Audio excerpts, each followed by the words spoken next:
Here's a sobering truth. The United States, historically the world's largest emitter of carbon pollution, is now pushing global emissions higher instead of leading the charge to reduce them. A recent report reveals that a surge in U.S. greenhouse gas pollution in the first half of this year has contributed to a global uptick in emissions, a trend that could spell trouble for our planet's future. But here's where it gets controversial.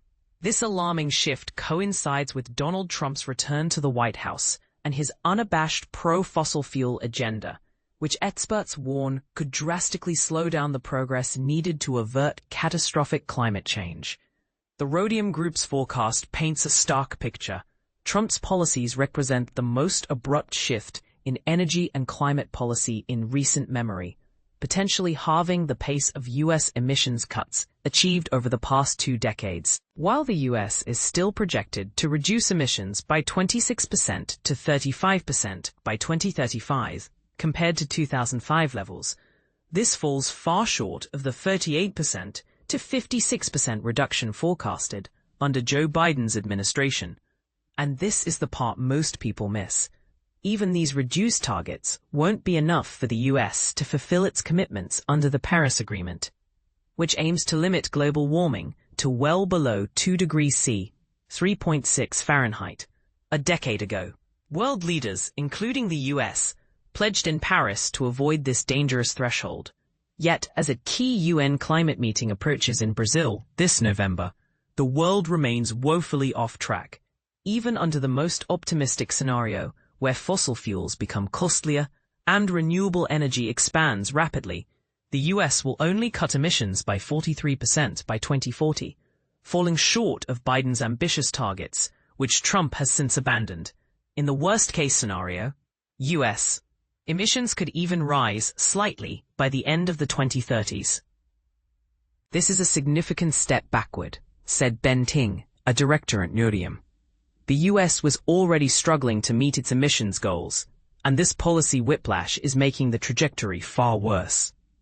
Trump's drill baby drill agenda has opened vast lands and waters to drilling and mining, scrapped Paris Agreement targets, and gutted regulations aimed at curbing greenhouse gas pollution and other harmful emissions.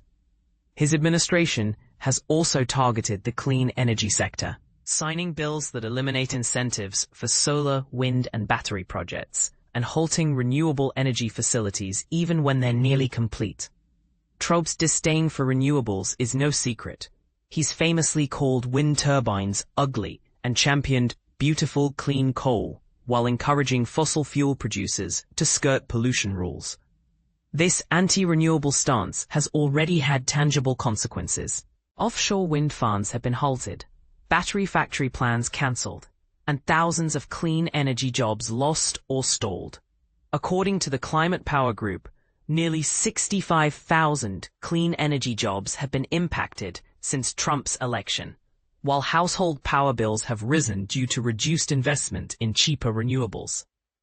Federal policies are creating uncertainty and stifling growth in the clean energy sector, said Jason Grummet, CEO of the American Clean Power Association.